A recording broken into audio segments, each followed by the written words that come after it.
এক যুবক এসে সাহাবাদের সামনে রাসূল সাল্লাল্লাহু আলাইহি ওয়াসাল্লামকে বললেন, ইয়া রাসূলুল্লাহ ইযান লি বিজিনা, হে আল্লাহর রাসূল আপনি আমাকে জিনার অনুমতি দেন। নাউযুবিল্লাহ। কিসের? আশেপাশের সাহাবারা তো রেগে মেগে আগুন। দেখছি কি বলো তুমি? লজ্জা শরমের মাথা খেয়ে তুমি রাসূলুল্লাহর দরবারে এসে বলতেছো, হে আল্লাহর রাসূল আপনি জিনার অনুমতি দেন। যে রাসূল আল্লাহর পক্ষ থেকে বাণী শোনায়, ওয়ালা তাকরাবুজ জিনা, তোমরা ব্যভিচারের নিকটবর্তীও হয়ো না, আর তুমি সেই নবীর কাছে এসে আবদার করতেছো জিনার অনুমতি দেন।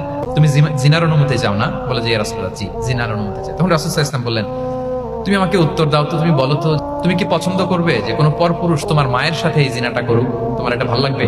সে বলে লা ইয়া রাসূলুল্লাহ, না কখনো না, আমার মায়ের সাথে কেউ এই পাপাচারে লিপ্ত হবে এটা কোনো মানুষ মেনে নেবে না। আমি কেন? কেউ মেনে নেবে না। তারপর রাসূল সাল্লাল্লাহু আলাইহি ওয়াসাল্লাম তাকে বললেন, তুমি তোমার কলিজার টুকরা সন্তান, কন্যা সন্তানের সাথে, তোমার কন্যার সাথে কেউ এই পাপ কাজটা করুক, এটা তুমি মেনে নিবে? এটা তুমি পছন্দ করো? সে বলল লা ইয়া রাসূলুল্লাহ, হে আল্লাহর রাসূল কোশ্চিন কালো না। রাসূল সাল্লাল্লাহু আলাইহি ওয়াসাল্লাম বললেন, তুমি যার সাথে জিনার অনুমতি চাইছো সে তো কারো না কারো মা, কারো না কারো মেয়ে, কারো না কারো বোন, তুমি এভাবে কেন ভাবতে পারো না? সুবহানাল্লাহ।